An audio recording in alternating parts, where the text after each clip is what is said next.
I'm going to just clear this computer screen, just because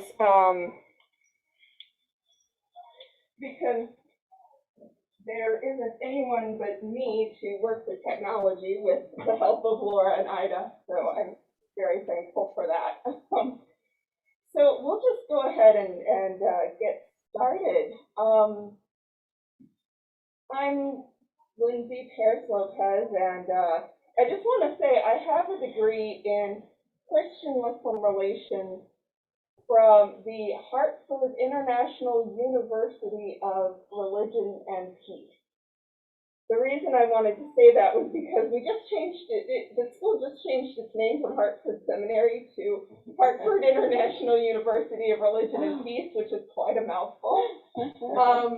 But all that is to say, I do have some experience in interfaith dialogue, academically / somewhat professionally, as well as just in my personal life.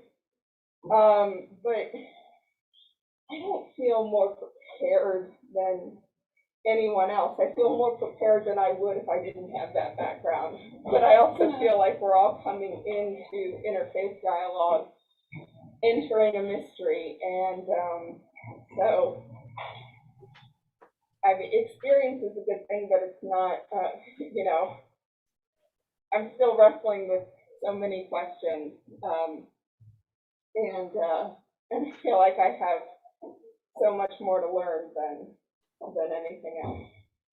So as usual, I want to start with an opening prayer, and then I'm just going to tell something about my story and invite anyone else who wants to share any stories you might have about how interfaith relationships have made an impact on your life.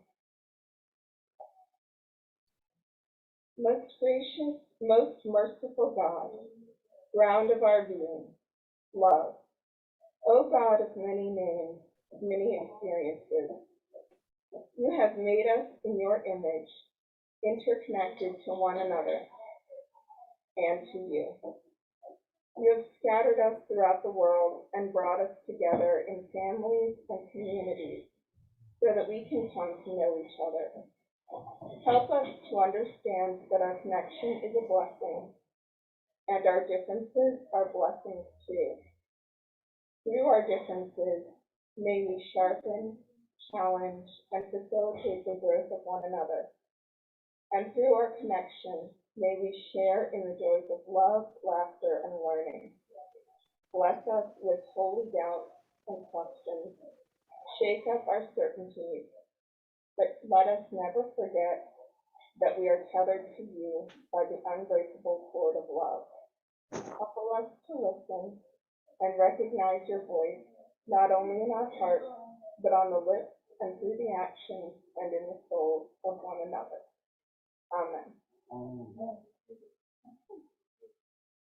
Well, like I said, I am going to start by telling a little bit about my story and my background. I would not be here today, certainly not leading this discussion, but probably not in a church at all, if it weren't for people of other faiths. My life began, but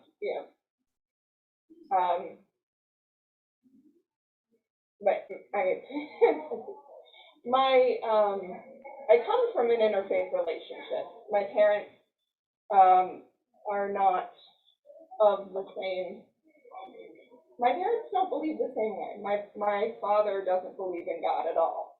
In some ways, they came to each other through some shared experiences because both of their fathers were ministers. But my dad left the faith that my mom continued in.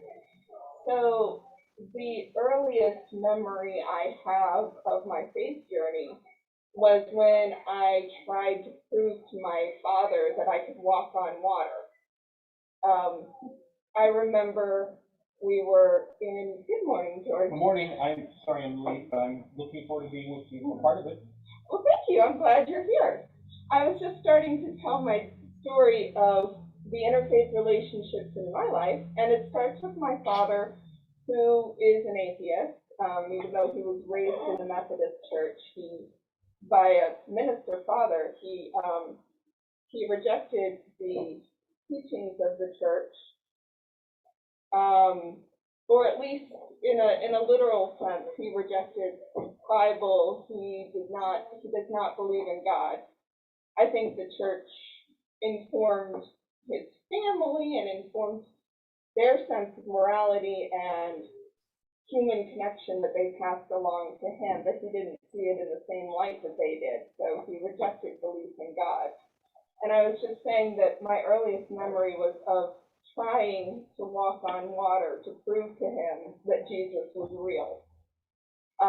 I remember we were at a park, and there were stepping stones across the lake, and I knew I was supposed to step on the stones, but I thought, if I have faith, I can prove to my daddy that Jesus is real. And what I was really thinking was, if I have faith, Jesus will save me and I'll know that he's real, because my father's doubt made me doubtful. And the story of walking on water that I had heard in Sunday school, I really wanted to believe it. I really, really, really wanted to believe it. So I stepped out onto the water, and of course. So that was my first memory. And I would like to say that I learned a lesson against biblical literalism on that day, but I was 5 years old, and that lesson would only come later. So I was just worried that I didn't believe hard enough, but I didn't learn much about hermeneutics or scriptural interpretation that day. What I did learn was a lesson about a father's love, because he jumped into the water. It was a day about like this one. It was probably in October, and it was chilly, and he wrapped his coat around me. Well, he left his coat on the shore, and he jumped in and got me, and then wrapped me in his dry coat, and carried me to the car. It was probably a really long way, but he carried me the whole way, and there was no judgment and no scolding. He just wrapped me up and took me home. I don't think he asked why I did what I did. I don't know if I said anything about God at all, or if I was too embarrassed, but he jumped in and got me. But that's my first memory, and so all my life. Can I just stop you and Yeah. say, like, just that kind of love was the walking on water? Yeah, right. I'm like, there it is. Bingo. So amazing. It took me a while to come around to that conclusion, but yeah.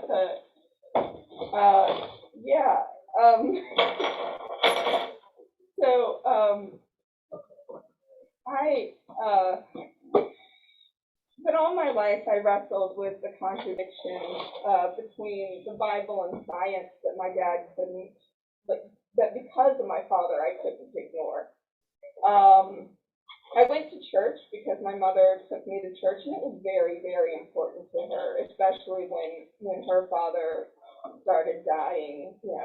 He was a minister, she wanted to be connected to him. It was very important to raise us in the Christian faith. So I went, and I loved my church. I really did. And it was that tension between loving my church, but also loving my dad. And, the church didn't say that non-believers were going to hell, but the Christian culture kind of told me that. My church didn't have that interpretation of the faith, but kind of what I got from the larger message. So I was always afraid that I couldn't believe. Oh, this is another example of the miracle of God's love. Through the wonderful generosity of Ida, who went to Blackberry Market and got us all of these treats. We're sharing it with you in spirit, so. And we have a knife if you want to cut. I might get one after I speak rather than before, but. but so I wrestled with the. I'm sorry. No, it's awesome. I'm allergic to strawberries, so I'll wait till the end, so you guys can start with that. A lot of stuff, yeah. All right. Wow.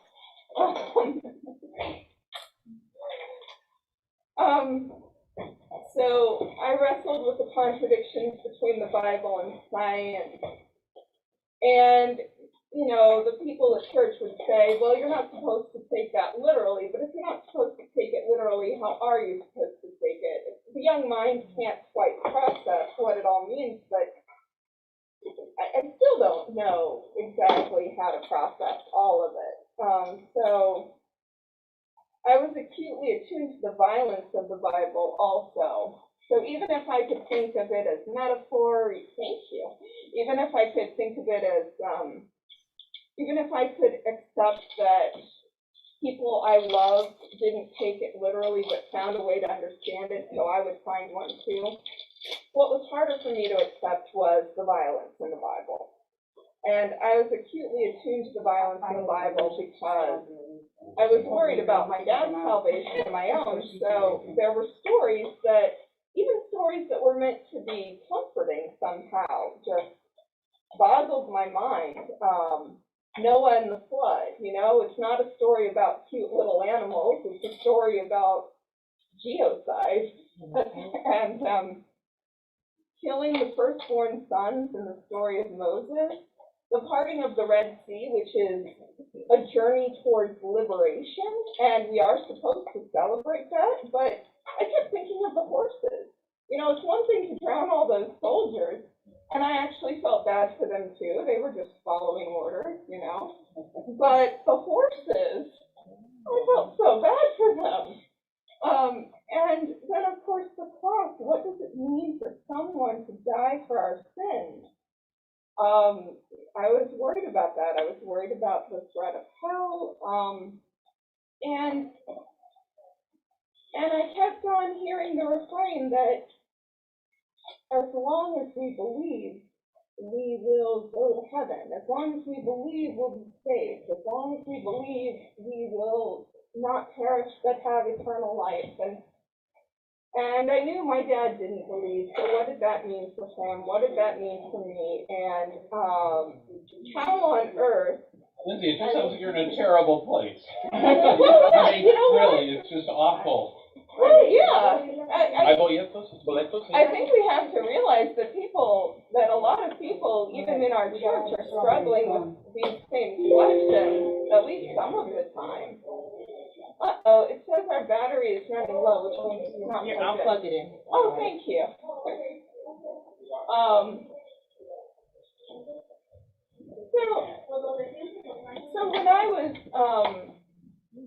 So when I was in my questioning my faith, Yeah, I was just not it was always. Oh, okay. all Third. these questions were paddled.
Start the video. Sorry about that, Laura. No worries. The computer wasn't plugged in. Yeah, I knew that. I just didn't realize the battery was so low. So, my bad. I also didn't realize plugging it in would kick Zoom. My bad. Is fully in. Yeah, it wasn't fully in. All right, so awesome. So I was just talking about how scary my childhood was, worrying about myself and the person I loved most. And I was told that salvation is this beautiful, wonderful gift that we can all have as long as we just believe. And it seemed like everyone around me, besides my dad, but it seemed like the other people around me didn't struggle at all. So I wondered what's wrong with me that I am struggling. And how does anyone believe anything as confusing as the Trinity? So those were the questions I wrestled with from early childhood. So for those in your family who didn't struggle, where are they in their faith journey? Oh, it was just my perception that they didn't struggle. Okay. No, they did, and that was something that I came to learn along the journey, that no matter how sure someone might seem, or sure was what I was going for, that was what I wanted, but no matter how content or how grounded someone seems in their faith, there are always questions and struggles, and some people have learned how to live with those struggles, and I think I'm among them now. I've learned how to live. I mean, I'm surviving, but I'm also enjoying the struggle, which is honest. But this is where I was wrestling with all these questions when I met the best friend of my life until my husband, and her name was Shema. She's a Muslim, and I met her on a school bus going to my first day of 6th grade.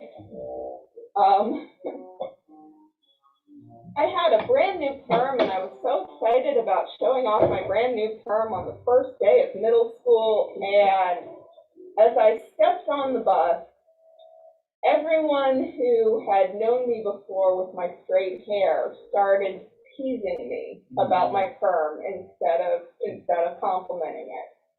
There was a commercial out at the time where a girl wishes on a treasure trove that she has curly hair, and because of that, everyone started calling me Treasure Troll. So she was the only. I was about to cry on the bus, and she just said, "You can sit here if you want to." And I sat down beside her, and she started talking to me, and she was just the sweetest person, and that's how I became friends with the person who has been my best friend for a long time. And the more I got to know my Muslim friend, the more I realized a few things. Number one, you can be incredibly faithful and incredibly smart at the same time. It's not that I didn't see that from my mother and my grandmother and all the other people of faith in my life, but seeing someone my age who was so grounded in her faith, and also she would go on to be in the top 5 of our high school graduating class. She was just brilliant, and it was impossible not to notice that about her.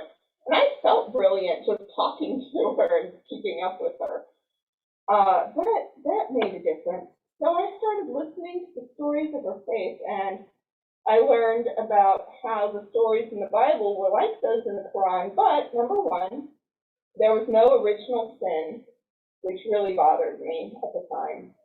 There was no messy paradox of the Trinity, and Jesus was a prophet, but not the Son of God and not God.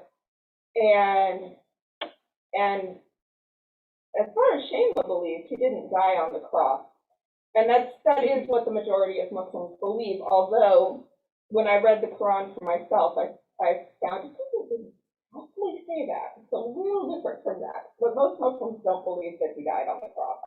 That God would never have a punishment for his beloved prophet like that. And it just made more sense to me. And so through that journey that I converted to Islam at age 16, but started questioning Islam again when I was in college. And I can't can't go through the back and forth of that, especially since we're already 40 minutes into adult formation. But eventually I came back to Christianity because I came to a different understanding of Jesus, a different understanding of Trinity, a different understanding of salvation. But if it weren't for my father and my best friend, I have no idea what the shape of my journey would have been. If it weren't for those questions, if it weren't for wrestling so hard with them and feeling like I came at the other side with a blessing. The confirmation story for my church confirmation, and I was confirmed at age 13 before I wrestled more and went to Islam and came back to Christianity. But the theme of my confirmation was wrestling in the Jabbat and wrestling for a blessing and By the river. by the river. Yeah, we actually crossed the river. At that time, Were I you did in the use. river or were you by the river? We actually crossed a river, but I actually used the stepping stones that time. I didn't try to swim it or anything. But we literally crossed the river in the James River at the beginning of the confirmation process. That time I did not try to walk on the actual water. But so I wanted to say a few things that I learned from my dad, and then a few things that I learned from Shema, and then invite anyone else to talk about what interfaith journeys have, or what interfaith relationships might have meant to you if you've ever had an interfaith relationship or a friend who's taught you something. So what I learned from my father, three main things. My father's atheism prevented me from ever taking my faith for granted. And I inherited his skepticism about God, but I'm still coming through that. But my dad's deep love for humanity helped me to understand salvation not as going to heaven, but as the redemption of the world. He really taught me that, and ultimately I came to believe that if God is not at least as loving as my father, then God's not worth believing in. So I kept struggling to find a God worth believing in who loved as much as my father. My father taught me anti-racism from early childhood. Growing up in the 80s, it seemed like a lot of people around me, and this will just show how predominantly white my world was, but a lot of people seemed to think that racism was over. And I grew up after the marches, after all of that, and so, that was my past. That was the past to me. So if it weren't for my father telling me, no, look, racism definitely still exists, and if you look around and open your eyes, he taught me to be attuned to that, and then people of color eventually taught me, what that really means. But I was open to it more because of my dad. And he was also a conscientious objector. And that's what really hammered home the idea of love your enemies to me. So he taught me those things. And then he also, when I was talking to him about his own faith journey, he said, we're all we have, and we have to take care of each other. So for him, not believing in God ups the human responsibility. And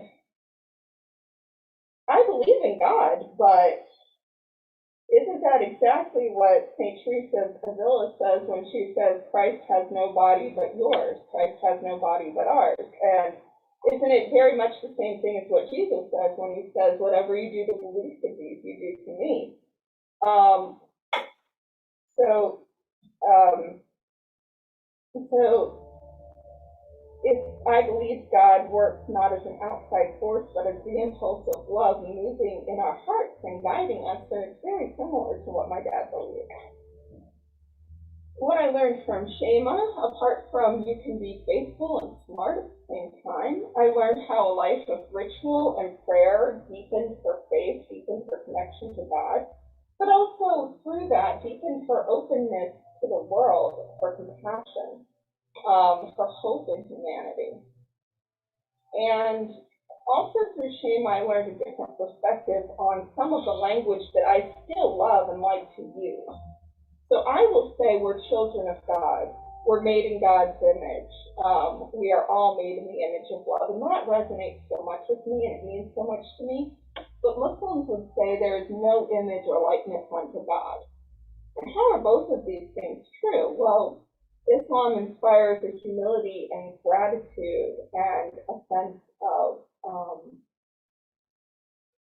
it's good to think to know that we're made in the image of God, but it's also good to recognize the distance between us and God.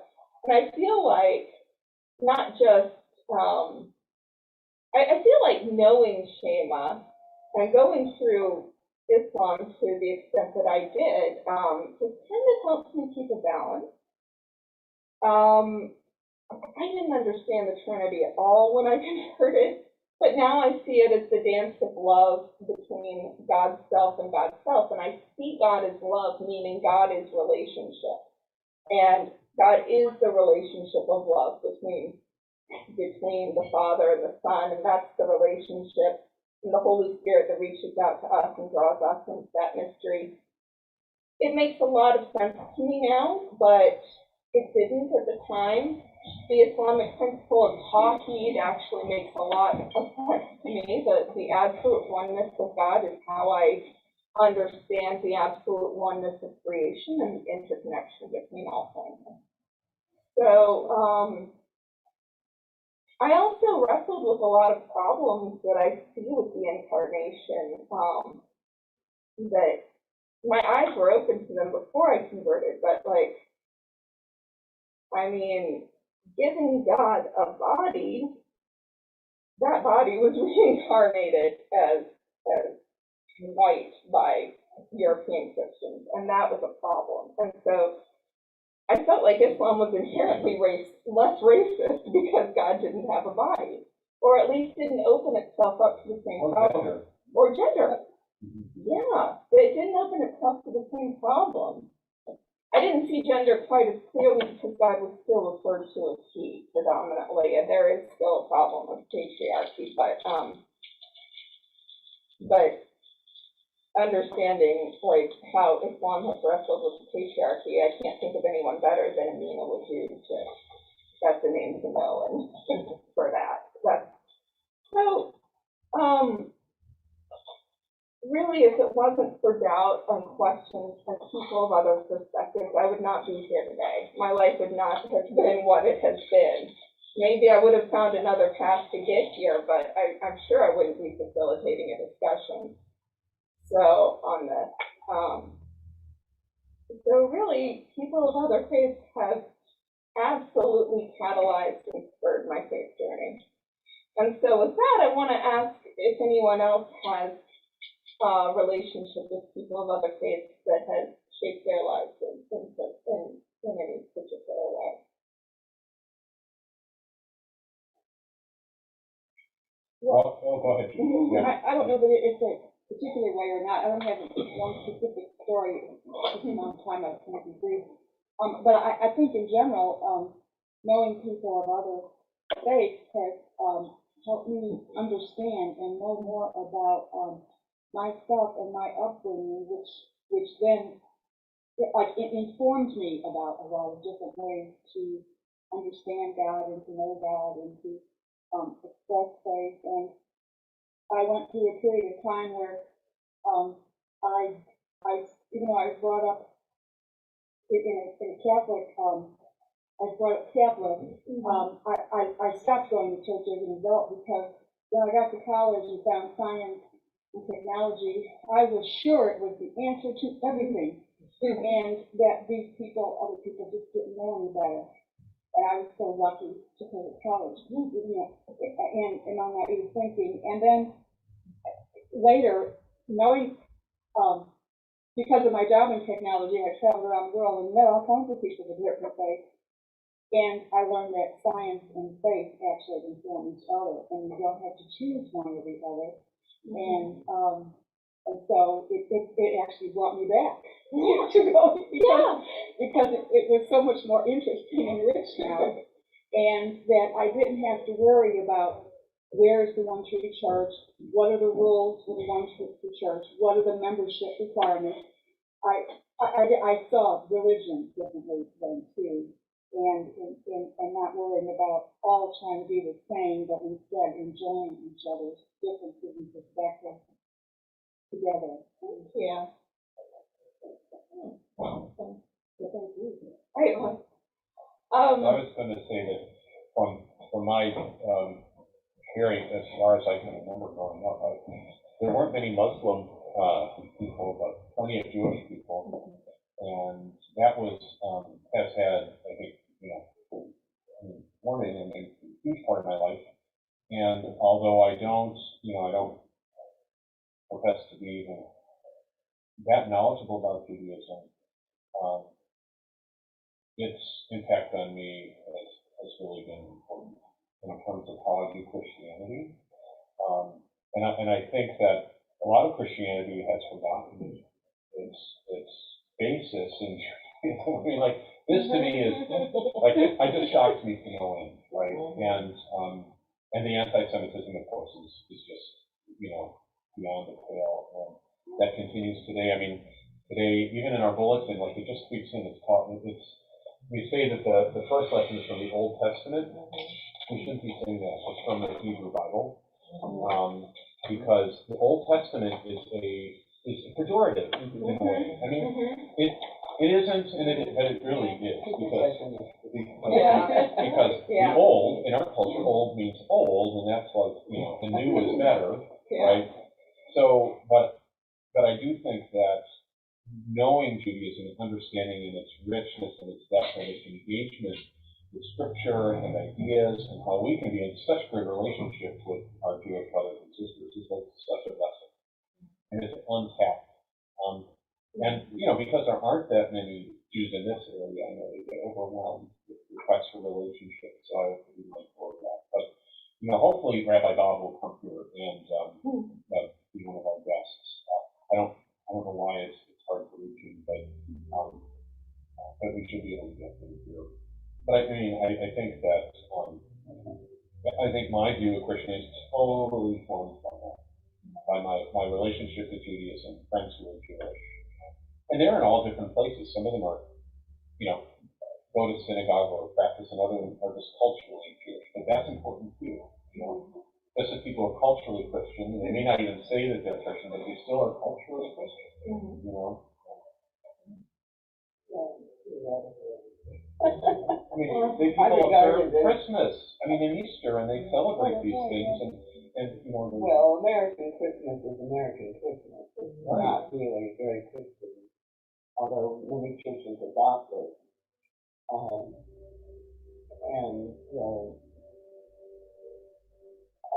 One of the things, I married into Judaism. there you go. It was only after that, at the time that I did that, Judaism rejected such marriages and was frightened that it was going to be assimilation. Then I also had the opportunity. I wasn't brought up in Sunday school and church. My mother had no use for church at all, except that my father wanted to go. But when I was a young woman, I ended up sitting in a small town in western New Mexico with a baby, and I was pregnant. And that was the time I just read the Bible from the beginning to the end, which is what we advise people not to do. It's confusing. But it didn't confuse me. It confirmed that there was some really good stuff there. And it also is quite clear that Christianity is just a continuation of Jesus. them, and Jesus is teaching the law and the prophets. But I also had the good fortune that there was an Episcopal church in this tiny town in western New Mexico, which is extremely rare. And then I had another wonderful piece of good luck that the priest with whom I spent the most of the 7 years I was there was a convert from Judaism. And his preaching on the incarnation is really valuable. And I recommend a book called The Sexuality of Christ, which is an art monograph written by Leo Steinberg. Awesome. I don't have a pen out. But yeah, that's a priest who was a convert from Judaism. Mm-hmm.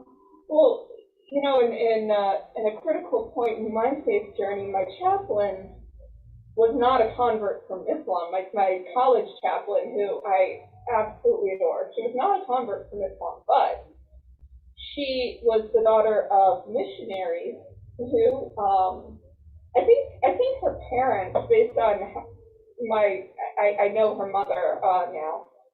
I think her parents might have had their own journey into a more pluralistic or inclusive, at least, understanding. But they were missionaries in the Middle East, in Jordan and Lebanon. And so my chaplain, her best friends were Muslims too. And that was so important to me to get, you know, that helped shape my perspective. That helped me understand that I could revisit some of the old questions I had and even start exploring them, and they could even start making sense to me without feeling like I was betraying Islam. That was huge to me. So some other questions I wanted to ask, like, okay, there's so much to ask about interfaith dialogue. What are some of the purposes for interfaith dialogue?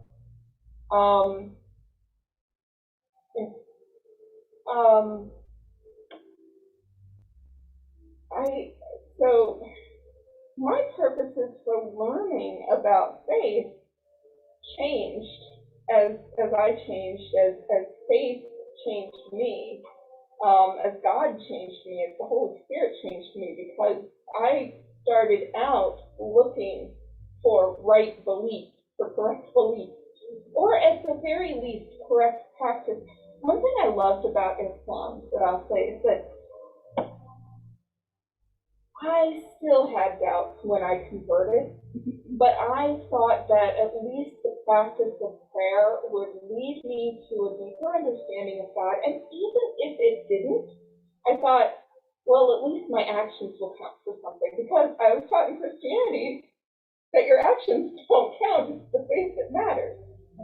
And that's not what I understand Christianity to say anymore. But it was kind of the message that was drilled in, but by faith, not works. That was the message that came across to me, was no matter what you do, if you don't believe you're screwed.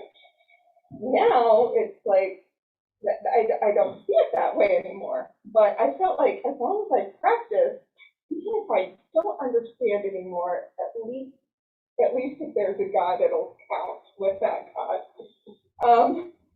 So I revisited certain questions and certain understandings, and that's a much longer story. But I think what I want to say is that some people go into interfaith dialogue either they're looking for a right belief or looking to prove their own belief. And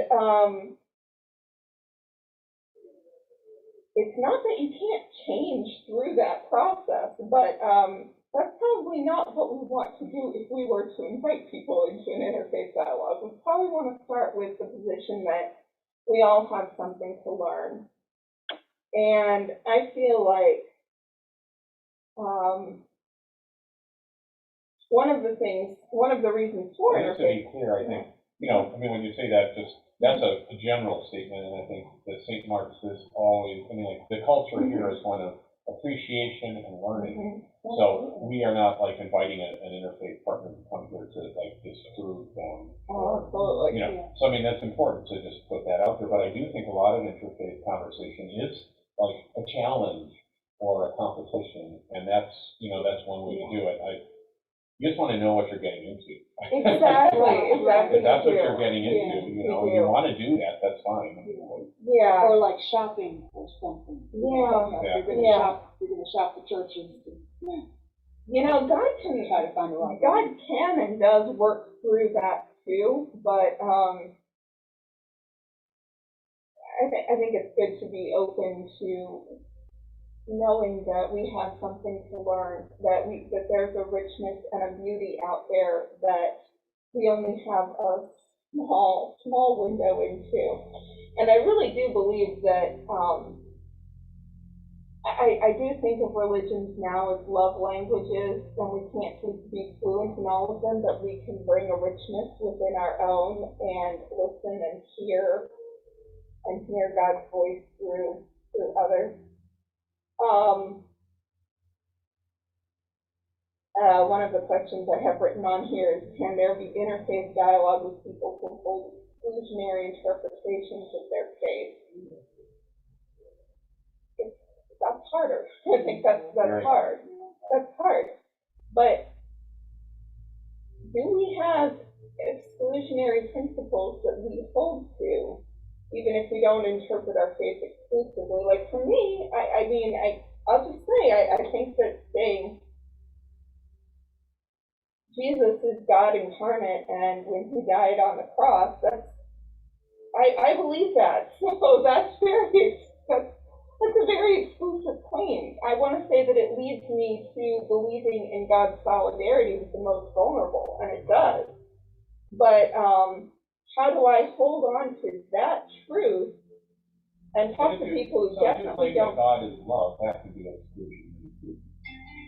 Sorry. I mean, like, almost anything can be, right?